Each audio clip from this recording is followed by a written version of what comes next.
Well, as long as this is working. Revere TV, if you could just drop in the chat if this works. And if so, we can just use this because I don't know why my computer is.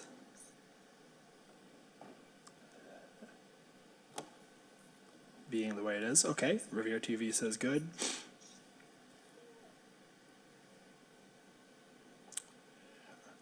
All right. Well then.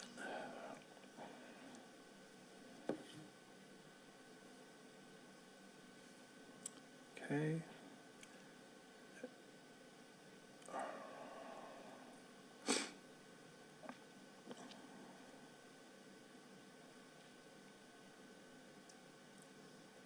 Good. Now I have to open the agenda on my phone too. All right. So as long as this is working, we'll get started. Good evening, everyone. Happy New Year for those that we haven't seen since the holidays. And welcome to the January of 2023 meeting of the Revere Affordable Housing Trust Fund Board. My name is Joe Gravelisi, the chair and the mayor's appointee of the Affordable Housing Trust Fund Board. And we'll start with a roll call for members. So Anaya. Anaya Osweki, present. And Layla. They, And Jan and Neelix. both of us are present. Excellent. And then also kind of a bit of a housekeeping note. Oh, actually, and I see Deb Frank is on Zoom, if you just want to say hello. Hello, I'm present.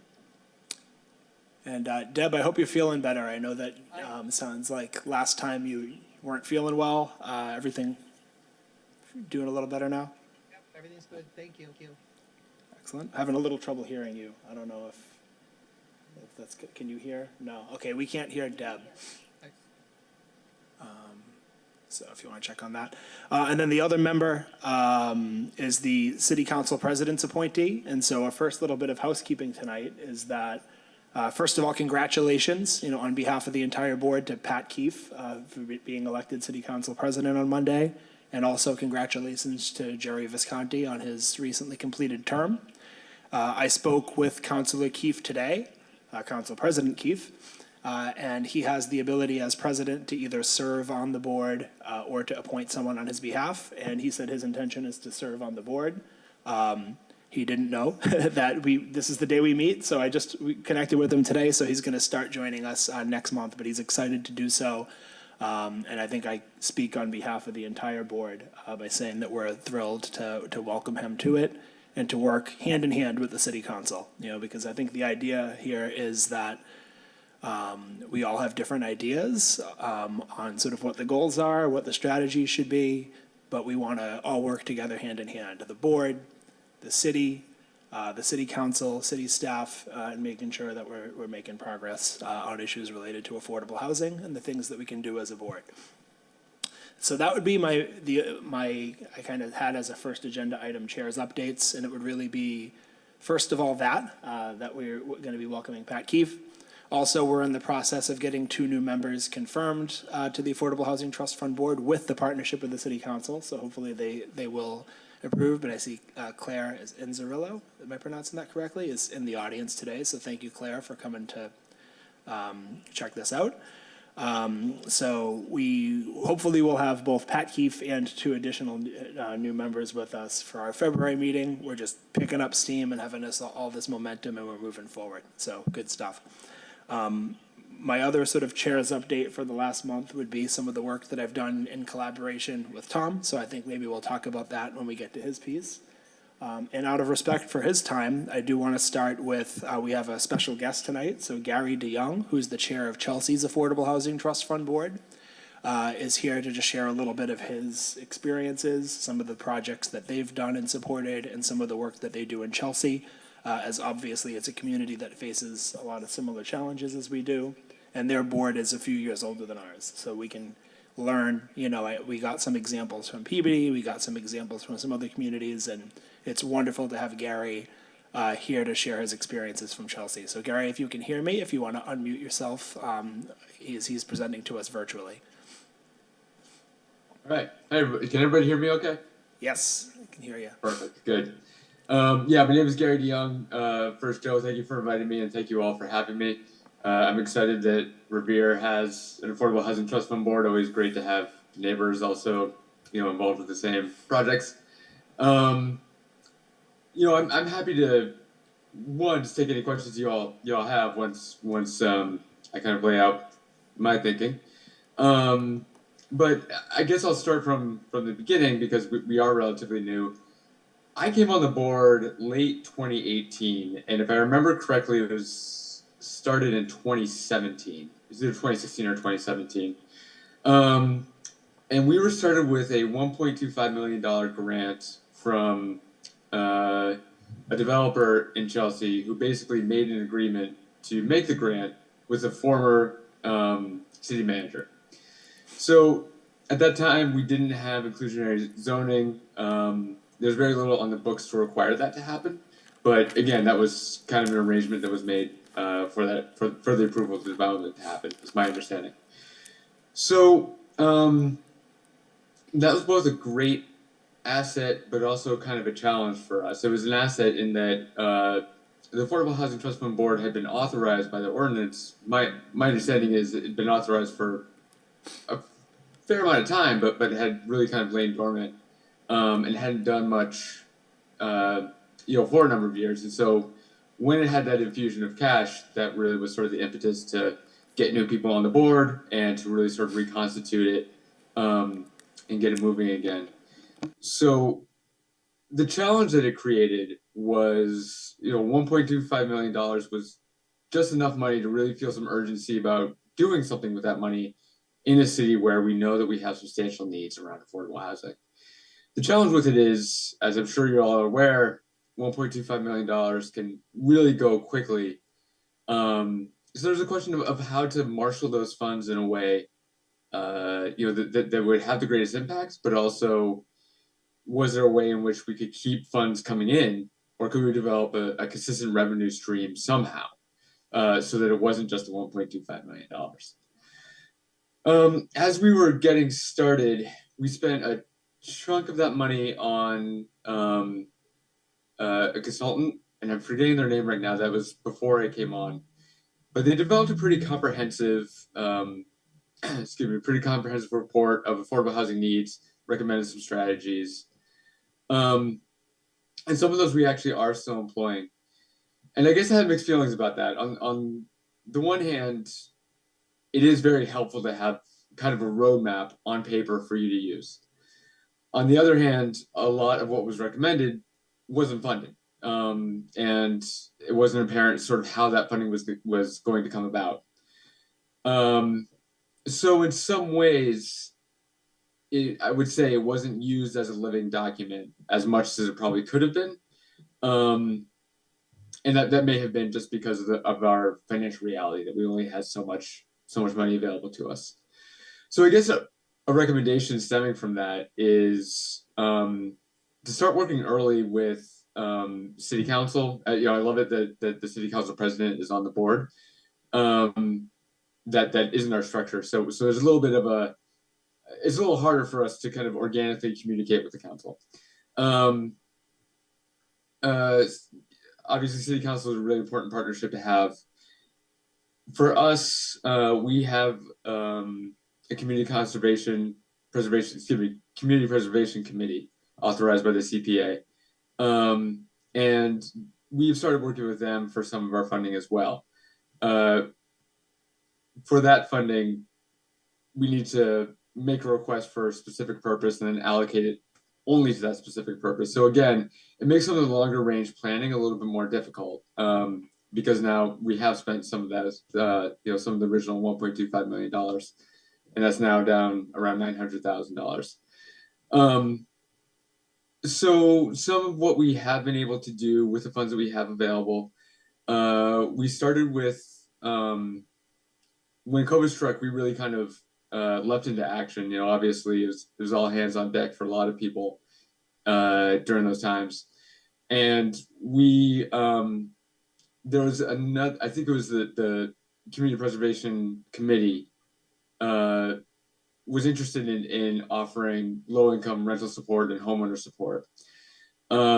but they have to get city council approval, which we don't. So basically, we guarantee their loans for them, and we also gave us a small amount, I think $250,000 of support during that time as well.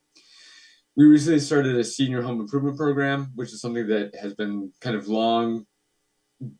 There's been talk of the need, and that has sort of been long in the plan. So it's great to have that getting started. And so basically, for income eligible senior citizens, we'll make upgrades up to, I think we'll do a $5,000 grant and a $15,000 zero interest loan. That's only repayable at the sale of the house. So when the deed transfers, that's when the funds are recouped. So we want to make it as easy on homeowners as we can, because we really want people to be able to stay in place, particularly given that for some of our older homeowners, it's not as simple as selling their house and then getting a new place, and that might represent a really significant challenge for them. The other main project we have going on right now is we are developing our first parcel of land. It will be a 5-unit development. That might change a little bit as we finalize plans, but the pre-development is done. The way that we got the parcel of land was through, it was actually granted to us by City Council. So we did a home rule petition requesting that City Council have the right to grant us tax foreclosed properties. And that's where that property came from. And before then, it was just basically paved land that was used as a parking lot. So it was really sort of not useful space. And it wasn't even really a sanctioned parking lot. It was just where people had to park their cars. So that is pretty exciting that we have that underway. In addition, we do have $1.5 million from City Council, specifically for first-time homeowners. We're using some of those funds and some of our own free cash, basically, to fund some vacant. We're studying the possibility of acquiring some vacant lots, and then one older building that is a freestanding structure that would probably need some rehabilitation, but they would likely come on the market, and we might be able to kind of arrange an off-market transaction, which would be advantageous potentially for everybody. So those are sort of the main highlights I think of. I'm not sure sort of what would be most helpful for you, or if if you have specific challenges or questions that or any ideas to offer. Whatever is most useful, I'm happy to go with. So thank you, first of all. I appreciate you taking the time and sharing some of your experiences. I had a couple questions, and then I'm sure other members might as well. Apologies if I steal your question. So on the sort of loan guarantee type programs, like I know there was, they're talking about for seniors and some of the emergency assistance that happened during COVID. Was that in partnership with a financial institution? How are the sort of financials and contracts of that arranged? No, so those are with our own funds. With the COVID support, that was really, we were basically acting as a bridge so that the CPC could quickly put out the funds, because we knew that they were urgently needed, and there's going to be some time before they could get in front of City Council. So that was relatively straightforward. That was sort of, we weren't expected to actually have to spend those funds, and we didn't. Now with the Senior Home Improvement Program, where we're also making zero interest loans, we're not doing that with the financial institution, partly because I don't know of a way that it would be financially advantageous for them to do it. And also the amounts are small enough. I think we allocated about $250,000 to that as well. The amounts are small enough that we can really kind of track who have we given this money to, what deeds do we need to attach the loan to, and some of those requests are actually coming in under the cap, where it's just a grant. So that makes it relatively simple as well. So to my mind, it actually creates an advantage to not have a financial institution involved, partly because I'm sure we would have to pay them something, again, because it's zero interest. There's no other way for them to make money from it. But also, I haven't heard this directly, but I would suspect that for homeowners, they feel a lot more comfortable dealing directly with the city, knowing the name of the person who is, writing up the contract and who is administering it, as opposed to kind of going in front of a bank. You know, for a low-income homeowner, they might have had very negative experiences with banks in the past too. You know, so that might add to some of their anxiety. As long as I'm on the topic, I'm going to choose. I think it's worthwhile to mention. Some homeowners have expressed concern about taking on the loan, and for some that's represented an obstacle. And I guess I'm of two minds about that. Basically what they've said is, you know, when we pass this on to our next of kin, we don't want them to be saddled with additional debt, which, you know, my father's older, and I know he's thinking a lot about sort of the legacy he's leaving, whether it's financial or otherwise. And I know that's really important for older folks. You know, I have a lot of respect for that. At the same time, when I think about what is our mission as a board, if it winds up being an effect that somebody who is receiving a really large asset, a really valuable asset, now has a more valuable asset, it creates kind of a dilemma for me about, is that where our very limited funds should be going? But if this is something that you're interested in doing, I just, you know, raise that as a caution that I would recommend that you think about, is it better to just make this a grant and maybe think about making lower grants, or just you know, recognizing that you'll be making larger grants. And if it's a loan, just recognize that for some people, it might be challenging, it might be an obstacle. I'm still thinking of ways that we can work around that and what is the best solution to that. Because I do have the sense that some people who could use the service are not taking advantage of it. Sure, and I think my kind of follow-up question on that, and thank you for the explanation. Obviously, in an ideal world, you'd love to do lots of grants. I think we face the same challenge that you do, which is that sort of sustainability, where you want to be able to do things long-term, and so having a cost that's not going to be repaid, you know, when you think about the books, it's fewer people that you can support and help. So I do think that, you know, given our own limited budget, some sort of loan type idea might be something that, you know, would be on the table. And I guess, you know, my question, and you've sort of answered it, but so are the only loans that you have out that people are supposed to repay, like they're actually tied to the deed? That's the way that's handled in terms of sort of the guarantee or whatever? I'm sorry, John, it's a little quiet. Did you say, is it tied to a specific deed? So is the only loan program that you do, or the only loans that you have out that people are expected to repay, so they're tied to the deed of the home, is that right? That's right. The arrangement that we made is that we would basically attach a lien, or I'm not exactly sure what the legal mechanism is, but the loan would be on the deed, so that when it was sold, we could recoup those funds. Got it. And then my last question, then I'll turn it over to my colleagues. You mentioned sort of sustainable funding beyond that initial upfront from the developer. I know you mentioned the CPA and some free cash. So were there other funding sources beyond those that you've tapped into? So we did get a $1.5 million grant from City Council that was specifically for first-time home ownership. The challenge that we have with that is actually the demand that's out there for first-time home buyers is actually being met by other state programs. So it's great because we get to have this additional $1.5 million, but it's a little challenging because you know, the purpose that it's been allocated for, there actually isn't a need out there. So it's like we have it in our account, but we're not functionally able to use it. Other than that, you know, with the Community Preservation Committee, originally we made a request for the affordable housing allocation of those funds, but it was kind of general. We just had pre-development funds because we knew that we were going to be looking at vacant lots and similar. And unfortunately, we now have a real need, an immediate need for some of those funds.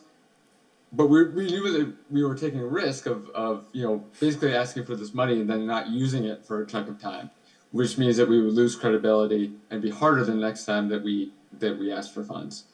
But now that we are, you know, now that we can show that we've needed to use these funds for this purpose, that actually makes it a lot easier for us to go back in front of them and say, you know, thank you for those funds the first time. Now we have this lined up.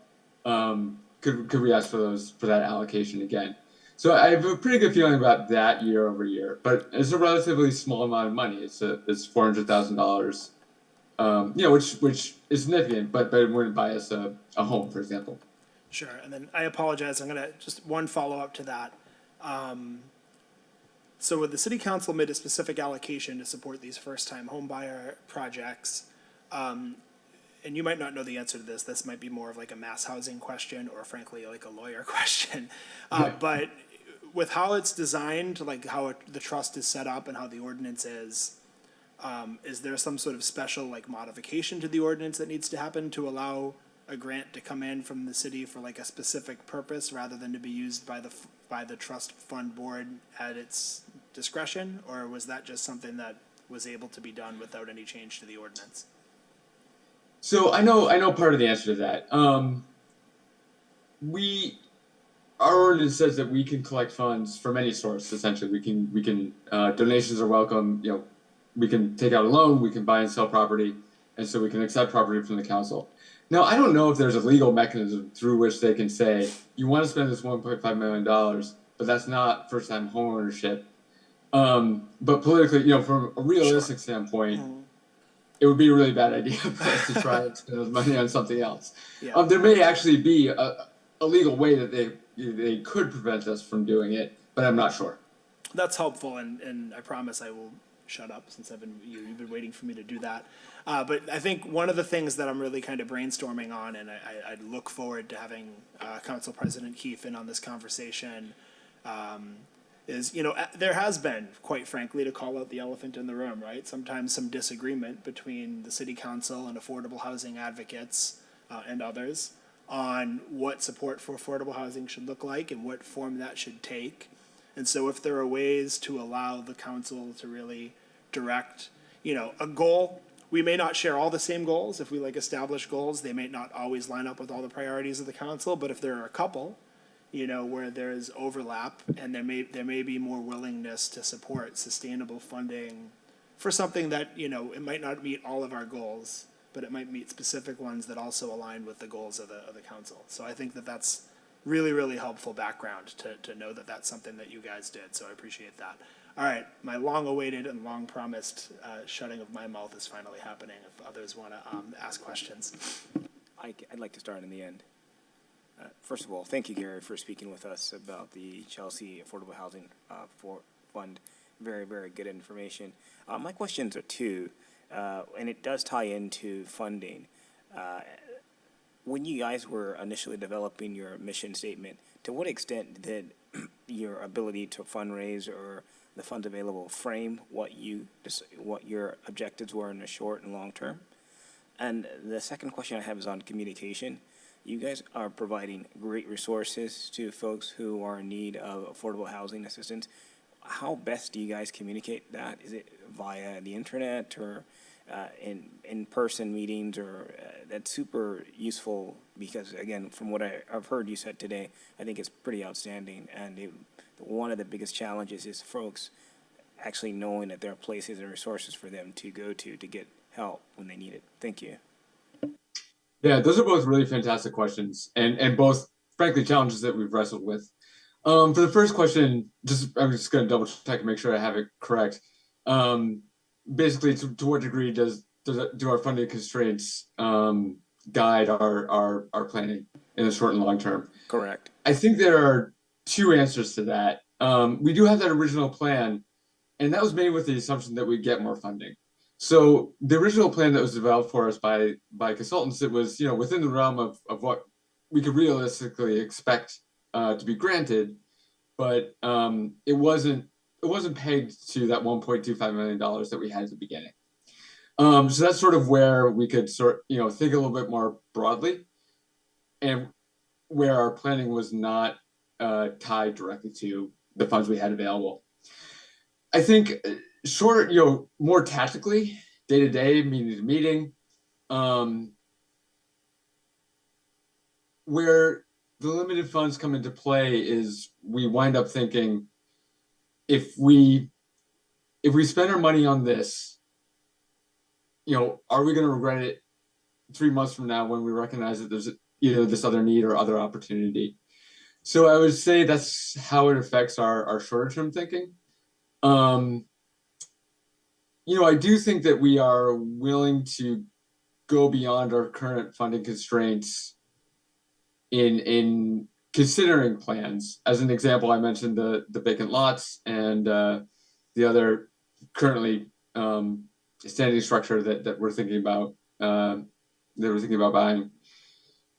That's more than we have available, and so if those opportunities came to pass and we couldn't fund them from the money that we had, I'd feel very comfortable either going to council or CPA. And so I think it's sort of that balance between being realistic about the fact that there are limits here. And that means that you have to be extra careful and extra strategic about how you use your resources, but also recognizing that if you have a good purpose, people are more likely to get behind it and support it. And that, I see that kind of as part of our job too, is to bang the drum and say, we have this opportunity out here, so please give us what we need for it. And then as far as your second question, how do we communicate with folks? In Chelsea, that can be a huge challenge. We have a large undocumented population, and that there's a lot of overlap there with folks who need affordable housing. So internet is often not going to be the best option for them. In addition, literacy levels for some are very low. Some of our residents just haven't had a lot of education. They can't read in their native language, certainly can't read in English. So we need to really be mindful about that. Every time we do something significant so far, we've mailed out something to addresses that we think are relevant. Just a letter in the mail. We put it on the homepage, put it on Facebook, get the word out there. I think, the sort of regular flyering, I think probably something that we need to think a little bit more about is partnering with some of the nonprofits and some of the community-based organizations that have more frequent contact with the folks who are trying to serve and where the need is. And I think that's room that we still have to grow. Now, all that said, we haven't often run into the problem where we're offering support and we're not getting that many people.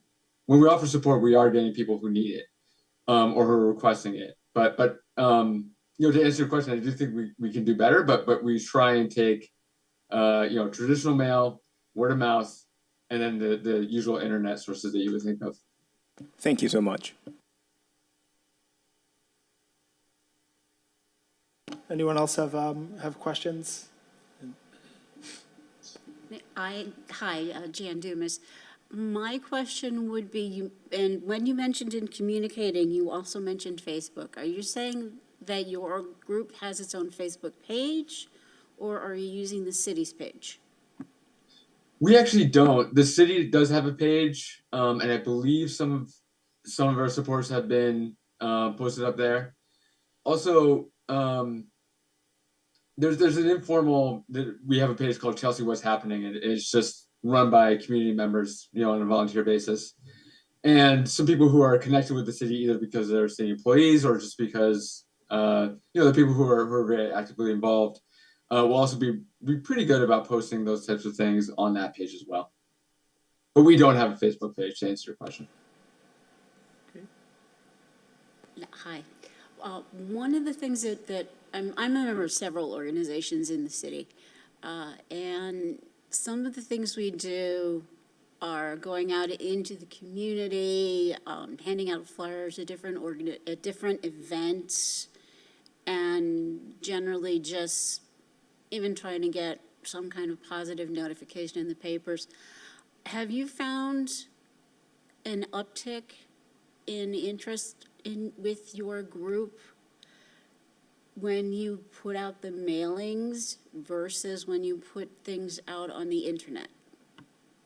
I don't know, because we've always done the mailings. I don't have a good way of comparing it. And I'm not always sure when people come into housing community development, I'm not sure what led them there. We don't really ask where did you hear about us.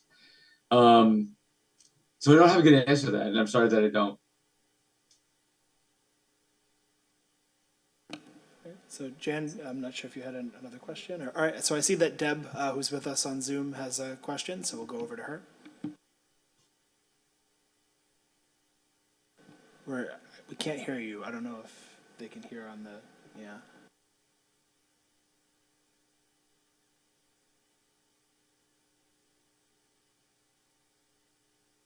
Okay, so I'm not sure if Deb's having a technical issue. If we continue to not be able to hear you, maybe you can type your question in, just because we're not able to hear you right now.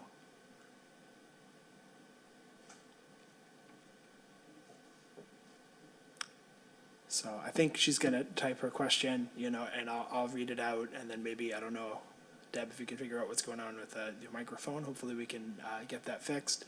But one thing I will say while I wait for that question to come in, Gary, one of the things that we've talked about as a group is, even if we don't have a ton of money to work with, in the short term, one thing we certainly can do is awareness and advocacy, and that is certainly something that it would be amplify our efforts to partner, with neighboring communities like Chelsea, as legislative changes and different things that would make a difference, for people that are in need of affordable housing in Revere.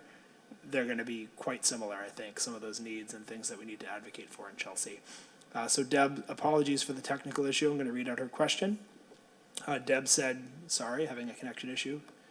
That was me at the start of the meeting, so you're in good company there, or bad company, I don't know. Her question was, regarding your non-forgivable grants for FTHBs, how much are the grants and what AMI are they based on? I want to say they are $5,000.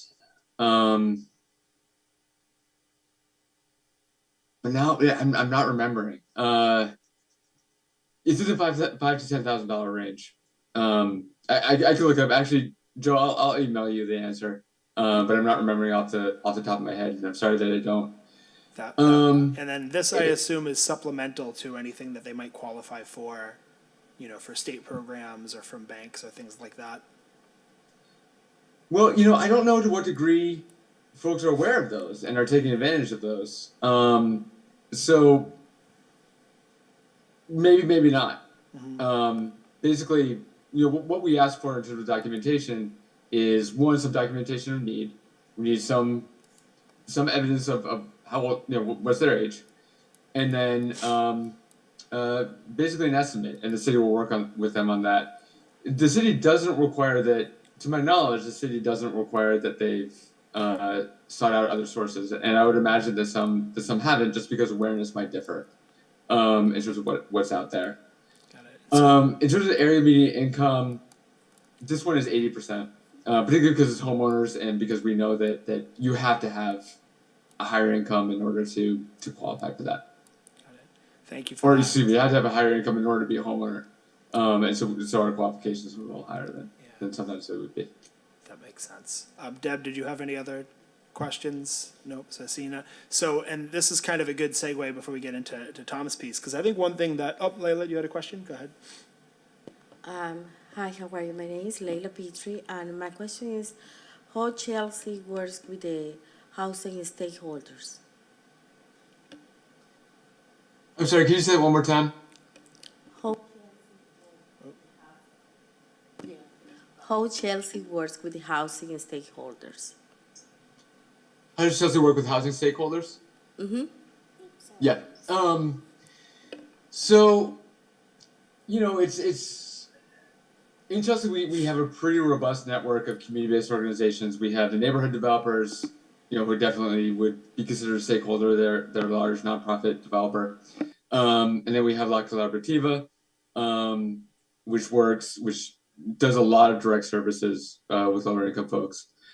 And a lot of it is just sort of informal, that we know the people who are making decisions with those organizations, and we're sort of aware of where they're coming from. One mechanism to do that is we, at least for a time, we had something called the Anti-Displacement Roundtable, in which the Affordable Housing Trust Fund Board would attend, and then all the various organizations who are involved with anti-displacement in some way would would attend. So for a time, there were actually a number of nonprofits who were sort of reporting out what they were doing, discussing needs, discussing areas of common concern, that type of thing. But another place is I actually give our director Alex Strain a lot of credit because he does a really good job of maintaining those relationships and just sort of knowing who those people are and being in communication with them. I do see that a question came in via the Zoom chat that I'm going to read out from Lorena Escalero. So thank you. It's Gary, has your board sought ARPA funding opportunities? I know they may be time restrictive, but pre-development costs seem to be a feasible expense for affordable housing development activities. So anything related to ARPA funding? Not specifically, because basically it would be the same mechanism through which basically we make a request to city council, whether it was for ARPA funding or whether it was from the city's general fund. So we haven't specifically said, because it's ARPA funding, could we have this amount of money, or could we use ARPA funding for the specific purpose? I think what we want to think about before going to the city council is what is the program that we want to keep going. What is that recurring program that requires recurring revenue? So what is our very specific ask? Me personally, I think as an individual, I want to get moving on that. But we do have a lot of priorities, and some people are sort of want to make sure that we have our ducks in a row, a very clear request before we go. So yeah, we haven't made that specific request, and again, the reason is basically it's all coming out of the city's general fund anyways. So it'd be whether it was the city's funds or ARPA funds, it'd be the nature of the request would be the same.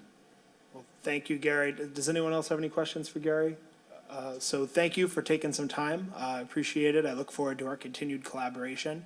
You can, feel free to go, or if you want to hang around, feel free as well. Though I'm sure you're busy guys, so I'm sure you have some other things going on. But some of the things that you said were a really terrific segue into the next portion, which is our update from Tom from the city, if you want to make your way forward. Because first of all, I think one of the things we talked about, especially when it comes to first-time home buyers, is one of the things we'd love to do as a board is kind of be that clearinghouse of information and make sure people know what is available to them and is accessible. And I think Deb has spoken eloquently about this from her position at the financial, background in finance and financial services in the banking industry, which is, we would love, and this is something that would require collaboration, I think, with the city, is if someone does come to the board and is a potential first-time home buyer looking for assistance, part of the assistance we give is not just necessarily a check, but it's also a let's sit down and go through, here are the resources that are available to you, whether it be from the state, from federal programs, from banks, and have that knowledge, between the city and the board that we can share with folks to really help them leverage not just us, but other resources that are out there. So I think good segue. And then the other thing that was a good segue, obviously, is ARPA. I imagine that planning and economic development is thinking about, what's left for ARPA when the time that's left before it sunsets. And that's something that we could probably collaborate on is, does it make sense to ask for X, Y, and Z from the city council based on sort of a time frame and deliverable for ARPA. So with that, Tom, if there's anything in general that you want to share, please feel free that if you want to update from the past month, but also I know you want to talk a bit about this visioning process that we're going through. Sure. Thanks for having me again, and nice to see everybody this evening. I want to be mindful of just how much time I spent talking at the last meeting, so I'm not going to spend as much time today, and I'm going to be pretty brief, but I wanted to follow up on one key item that we talked about, which was the development of a housing production plan. I have put together a draft scope for a production plan, as well as a secondary service within that scope, which would be consultative services to the trust in your work in developing your action plan, your operating plan. And actually, Lorena's question was a very good one related to ARPA funding, because I'm actually tomorrow requesting funding from the mayor. He actually already had a pot of funds set aside for affordable housing related to ARPA. and I will be looking for funding to help implement this work. I would also, at some point in time, whether, this evening or more formally in a future meeting, it really could come at any time in the next few months, would like to request a nominal amount of funds from the trust just to show some support and buy-in, both for the development of the housing production plan, but also the consultative services that would entail. And it sounded like that's something that Chelsea also had as they were putting together their mission, goals, and action items for the trust. And I think, Gary had mentioned they didn't exactly use that as a working document as well as they could have. That's certainly something I'd intend to do hand in hand with you all to make sure that that document can help guide your work, both the housing production plan, but also the operating and action plan that they could put together with your help. So at that, I know you all received the document. I'd be happy to take any questions you might have about that, or, any reactions to what you had just heard from Gary's presentation.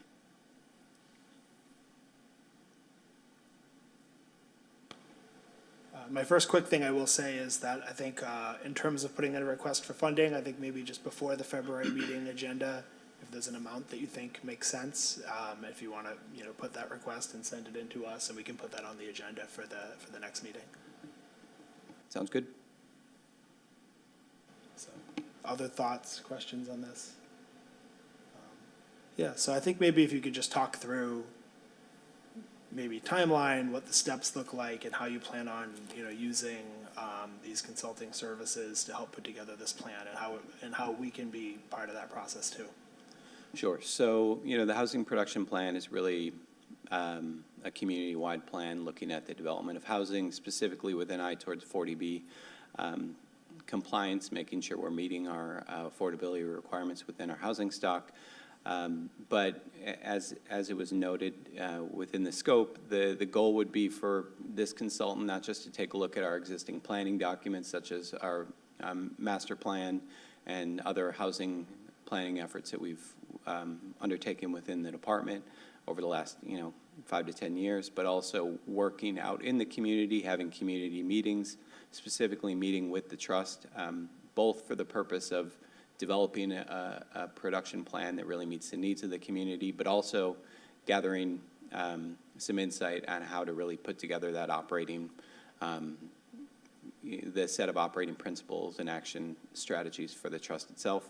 I believe there's some time set aside for a specific meeting to talk about the trust's action plan, a few working group meetings with Department of Planning and Community Development staff, as well as the chair of the trust, and frankly, I think anyone else not constituting a quorum, where we're just kind of like working towards building that plan together. And then there would be another presentation in front of the board where they would bring the final plan to you all for your revisions and any questions, concerns, comments you might have. So that's pretty much the gist of it. Yes, Layla? Okay, and you say tomorrow you're gonna be requesting to the mayor for the funding, and how long will be the answer from him? You get it tomorrow, or we have to take it a period of time?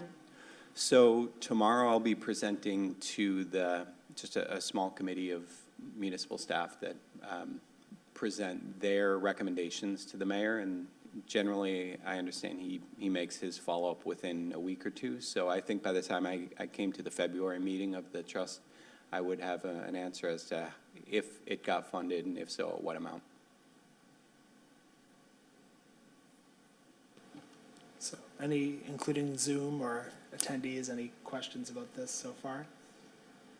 No? And so, Tom, I don't know if you had any other, news, updates, information that you think is pertinent from the last, month on the job, which I hope you're continuing to enjoy our fair city. Very much so. Yeah, no new updates, really. I think I'll probably hang around as you guys talk about the goals and strategies, and definitely be there for any questions you might have as to, how some of the programs that Chelsea had done, if you guys are interested in implementing those, what the interface with my department and the city would look like, or, if you just, want some input as to whether or not these goals resonate, anything like that, I'll just be right back here. But otherwise, I'll leave it to you all. Thank you. Terrific. Well, thank you very much. And so, with that, you did mention goals, and so that does flow into our next agenda item, which is a discussion of the establishment of our goals. So one of the things I would like to do, we've all had a chance to take a look at, except Claire, but I sent you some of the old documents, so hopefully you had a chance to review them. Some of the goals that were put in place by some of the other Affordable Housing Trust Fund boards in different cities. I think the value of putting these goals down on paper, obviously, is that it allows us to better shape, what the programs look like, because we know, okay, we're trying to really focus on goal A or goal B or goal C, and that kind of hones in on, what we're trying to do. And so what I would like to do is I sent you all via email before the meeting, which I'll read through kind of for the record, some proposals for goals to guide our work. I'd like to discuss it. If others, have thoughts on maybe things I missed or things you like or don't like or whatever the case may be. And then we can work on maybe a final written out version of this between now and the next meeting, and then we can really vote on them in the next meeting. That way we have our goals and we'll be kind of off and running and a step closer to creating programs, and starting to try to address those goals. So with that, I'm going to read out loud quickly what I put down as goals. I think what I put here was in recognition of a couple things. First of all, we have a wide variety of housing challenges, right? So if I tried to create a goal for every kind of major housing challenge that we faced, I'd probably it would be an 8-page document, because we know that the challenges range from low-income renters to middle-income renters to homeowners to first-time home buyers. I mean, we really can't address everything. So that's one thing that I kind of recognize in the goals. And also thinking about what we can realistically accomplish as a board, kind of with the funding that we have and the way that we're structured and set up. With that, here are 4 things that I put, really trying to keep it to a couple things so we can really kind of focus and use the resources we have. One is provide support for low-income, elderly, and disabled renters in Revere to prevent displacement of Revere residents. 2, encourage and support first-time home buyers who are Revere residents looking to stay in the city through education, funding programs, and other resources. 3, provide support for low-income, elderly, and disabled homeowners in Revere struggling with the rising cost of homeownership.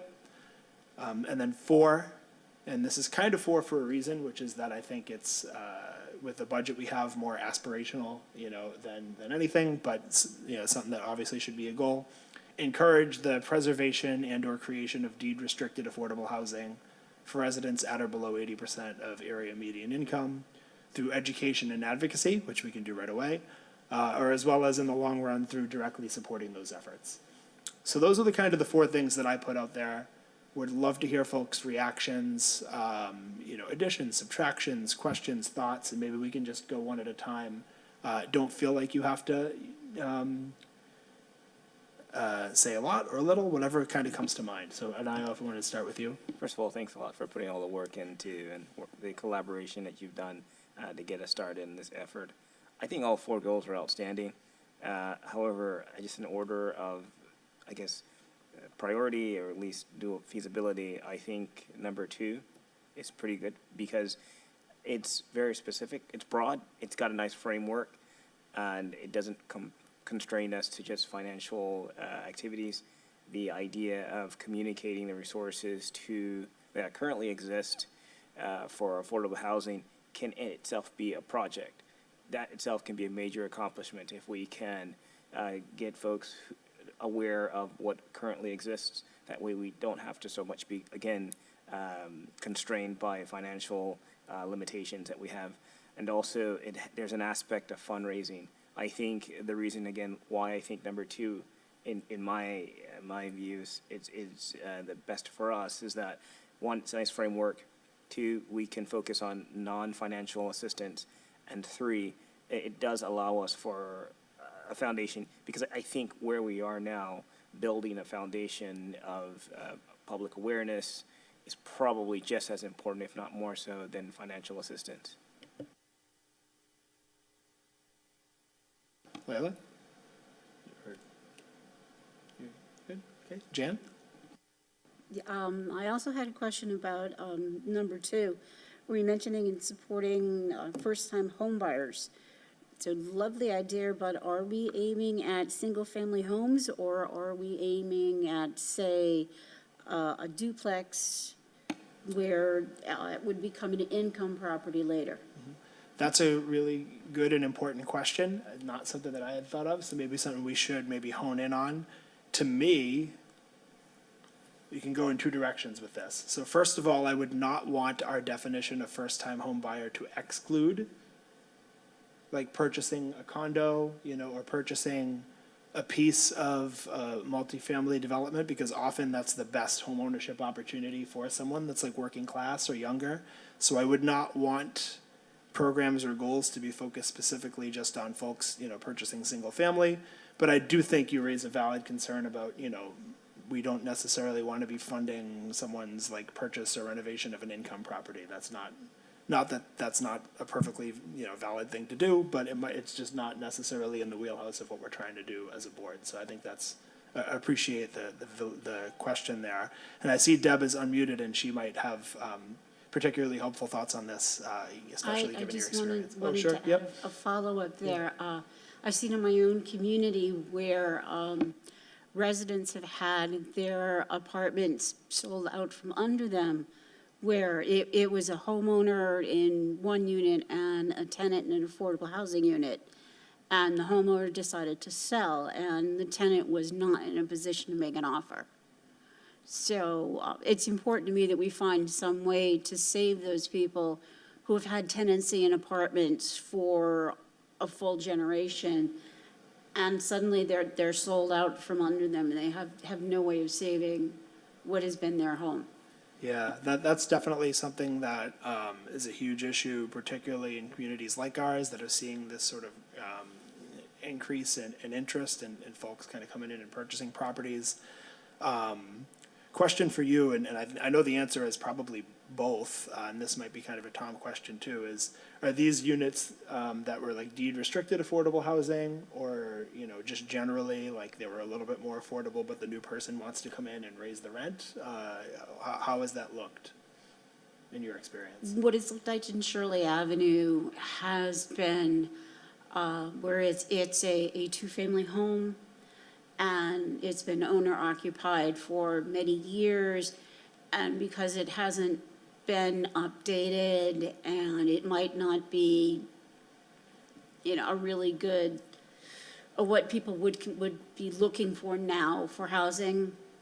So it is of lower rent than the newer units that are coming in, or the units where someone has been able to update it. I'm thinking specifically of one where the woman on the first floor had raised her children, and they'd gone off and raised children of their own, and she is now in a nursing home. The children sold it to a developer. It's been knocked down, and it's going to be a group of micro units. But the family that lived on the second floor had also lived there for 2 generations. And there was no way they could afford to buy their home. They're no longer in Revere, and that's depressing to me. Thank you. So the reason why I ask is we're empowered to do either, but I think one thing that I try to be, I'm going to be kind of pedantic about it in some way and make sure that I continue to reiterate, is that the words affordable housing mean a lot of different things. And, to me, there's room in my heart and room for the work that we do for all of them, from deed restricted affordable housing to just affordable housing in the sense of it is affordable to someone who is, a working class person or a lower income person, but it might not be a deed restricted unit. And I'll differentiate between the two only because sometimes the strategies for how we can help people are going to be different depending on which bucket they're in. I think with deed restricted, one of the things that we can and should be looking to do as a trust is things that we can do to preserve deed restrictions, because I know that that's something that other trusts have done.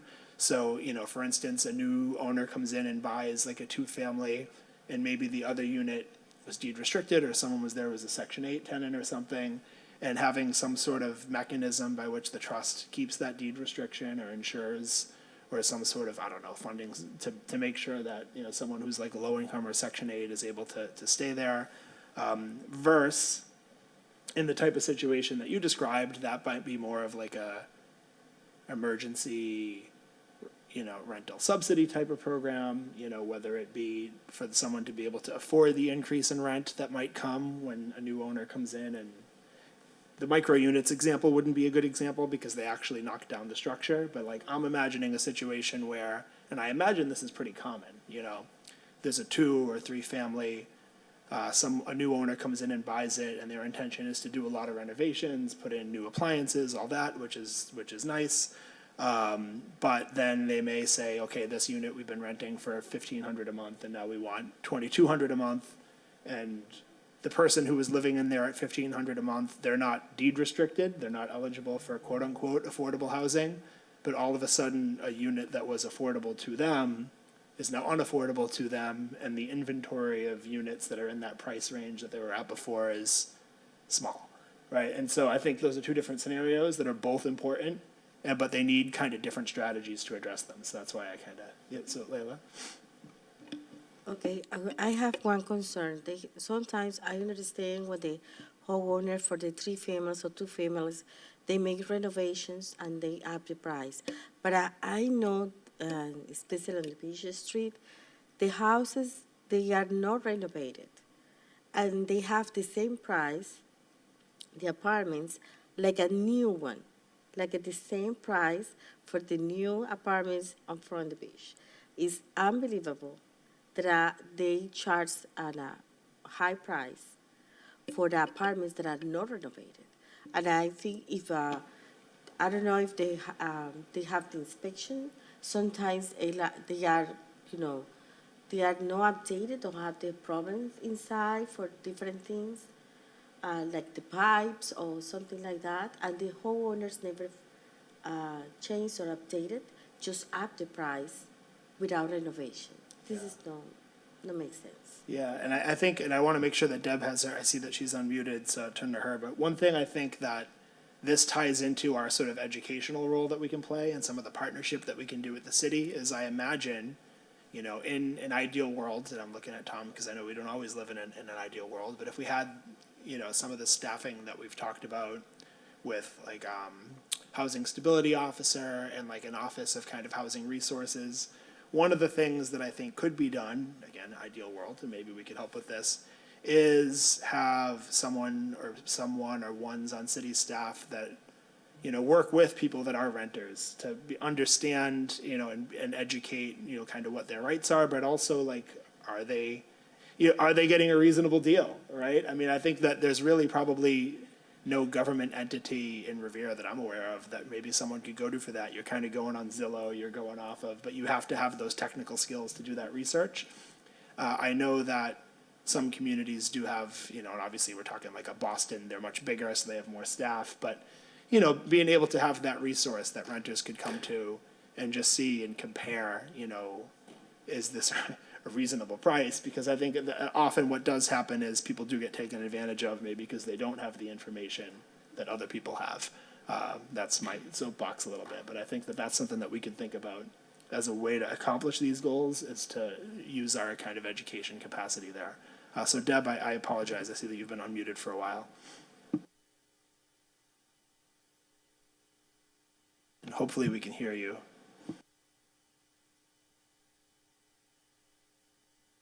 I'm so sorry. If you want, you can try to maybe call me and I can put you on speakerphone so that you can speak it out loud if it would take too long to type. I do see that you type normally first-time home buyers are owner-occupied properties that are 1 to 4 units. That makes sense. So Deb, I'll leave it up to you if you want to call me or if you want to put into the chat.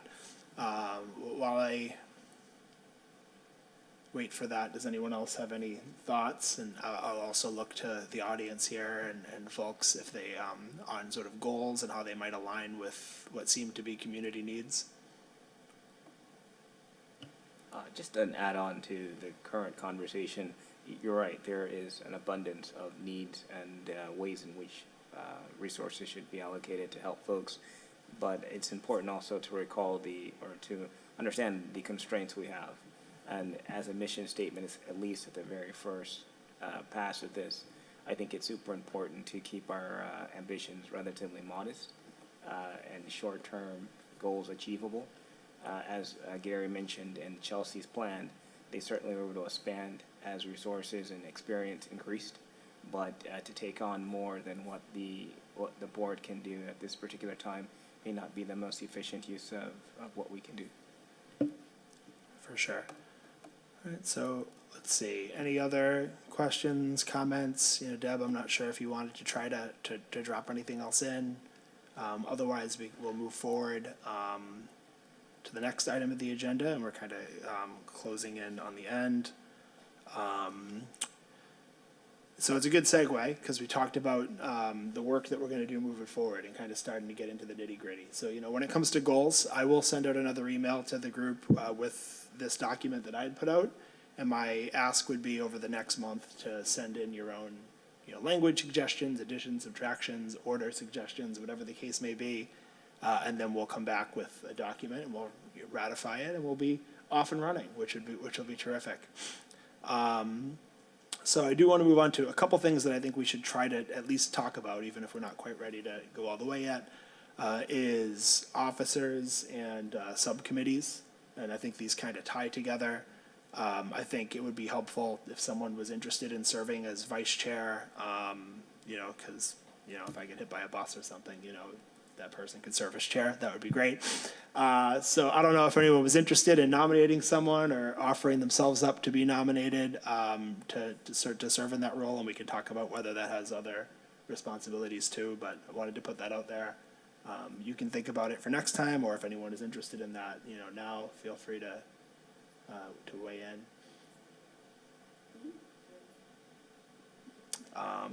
And then I think another thing, a treasurer for the organization, I think would be really crucial, and I think that should also tie into, we talked about establishing a fundraising subcommittee, where its job is to really focus on, you know, not even just so much the public funds, but also what grants might be out there, private resources, financial institutions, philanthropy, et cetera, et cetera. And then I think it would make sense for that person to also serve in the role as treasurer, where their job is to keep in touch with the city treasurer, see what the balance is, and report back on the balance to make sure that we know, you know, where the finances are and how things are going. And to put you on the spot, I'm gonna nominate Anayo for that role, given that he's expressed interest in it. It's also his professional background. So do I have a second on that? I'm going to second that immediately. And I guess before I ask, you know, if anyone's opposed, I should ask Anayo if you're opposed. No, I am honored and appreciative of the faith that you have trusted in me to do a position like that. And if given the opportunity, absolutely, I'd do the best I could. So I seek unanimous consent. Seeing none. Yes. Awesome, that one. And we can think on if anyone's interested in serving as vice chair. We can think about that before next time. I don't think it's necessarily crucial to have a secretary, because I don't mind taking minutes myself. So I'm happy to, you know, continue doing that. But if anyone's interested in serving in that role, that's fine. As we move towards, you know, next month when we come back, we should hopefully have 7 members instead of 5, plus the city council, so 8. So we'll be more like fleshed out and ready to go. So we can put are there other officer titles or things that maybe I'm not thinking of that we should consider when we get to that larger group? Yep. Yes. What am I missing? Anything? No? Okay, so there are a lot of different kind of subcommittees that I think we can and should establish at some point to help us. You know, one of the constraints that we're gonna have is we can't necessarily have like 3-person ad hoc conversations about what we're trying to do as a board, because we're a public board, so we're subject to open meeting law. And so anytime we do have a meeting, it needs to be publicly posted. But I think a great way that we can comply with that law and also, you know, make more progress more than once a month is to form some subcommittees, where if it's 2 or 3 members that are, you know, focused on a specific task, we can publicly post a subcommittee meeting. It can just be on Zoom, you know, just to make it easier. And we can get these kind of working groups started and do things in between meetings. So that's kind of how I envision it. We talked about we already kind of want to establish a fundraising subcommittee, and I'm happy to join that subcommittee. We can do that as well. That is my kind of professional background. I think we should also have, the other subcommittee that we should establish today is one that's in charge of writing the mission statement. I think the mission statement should be informed by the goals. So like we'll ratify the goals, work on the goals, and then create a mission statement that wraps in these goals and kind of helps guide us and explain what we do to the public. So I don't know if anyone in particular is interested in volunteering themselves to chair that subcommittee. I'm going to look over and see. If not, then I might just put someone on the spot. I'm interested in I was chairing gonna that put, subcommittee. I was gonna put you on the spot. So. Yeah, I know, Yeah, I figured- know. Yeah. Do I have a second for Jan? I second. And any opposition? Seeing, Yes. yeah, yes. I and think you're for Neelix it. might be opposed, I'm not No. sure. Neelix, do you think she's, a No, little but- overextended? Seeing none? Excellent. And so I think we can, we'll kind of via email, we'll have a process if folks want to join these subcommittees. And then we'll publicly post who's on the subcommittees. So that way, that's all in compliance with open meeting law. And then our subcommittees can set up meetings of their own moving forward. Can I make a small suggestion? Yes. Maybe an officer of communication of sorts. I keep bringing this up because I think a lot of the good work we do and also the city does and the resources available, I think it'd be super important to have one person kind of in charge of making sure that it gets out. And also the idea of putting it into multi-language, Spanish, Portuguese, et cetera, to serve more folks in our community. That's maybe if we can have some hybrid of that. Yeah, I think that's a great idea. My suggestion would be to make sure that we do this right. Let's define, between now and the next meeting, let's define what that title would be and its responsibility. We'll bring it back to the group, and then we can have someone nominated to serve in that. Does that make sense to everyone? Awesome. Deb, did you have any, I apologize that we're having these technical issues with you, Deb. I don't know if you had anything to drop in the chat here. I also didn't see if you objected to my nomination of Anaya or Jan, so yeah, probably should have clarified that. Terrific. I Okay. really believe technical issues are going to become the theme of this committee. Yeah, well, I think that's kind of life with boards and commissions in 2023. I think it's wonderful that Zoom has allowed us to extend participation even to those that are under the weather or can't make it or are out of the community.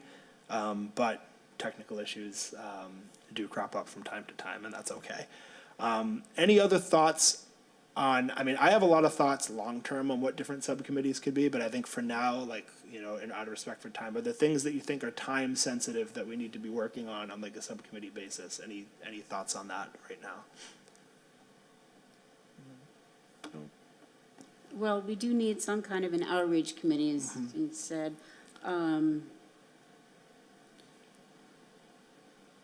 And I'm wondering, is there someone in the city who is involved in outreach to the multiple communities? Making a way of making both our minutes, our agenda, and other things available to the non-English speaking members of Revere. So we have a couple city staff here if one of you want to answer that. I think obviously between 311 and whatnot, but maybe Claire, did you want to?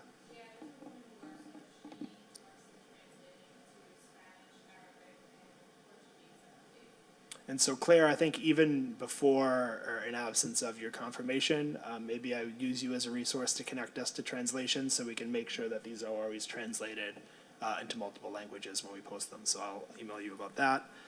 Email Claire about translation. Anything else front of mind? And I agree that we need an outreach committee, and I think it should probably be chaired by this communications officer. And so I think between now and the next meeting, we'll hone in on what that looks like. Any other thoughts here on this? Okay, seeing none.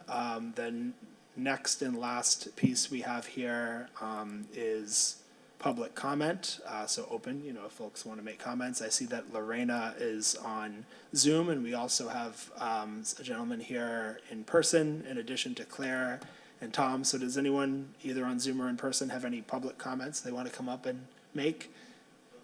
Nope, okay. And Lorena And thank you for joining us, Lorena. I'm not sure if we've had the pleasure of meeting. She said she's all set. So seeing no public comments, and I don't think we've had any submitted late business, but does anyone have any other agenda items that you'd like to add that you think we missed? All right, well, seeing none, in that case, that'll do it. Oh, wait, we gotta be proper. Motion to adjourn. Do we have a second? Second. Seeing no objection, I ask unanimous consent. We'll see you in a month, and I'll email everyone with follow-up about the subcommittees. All right.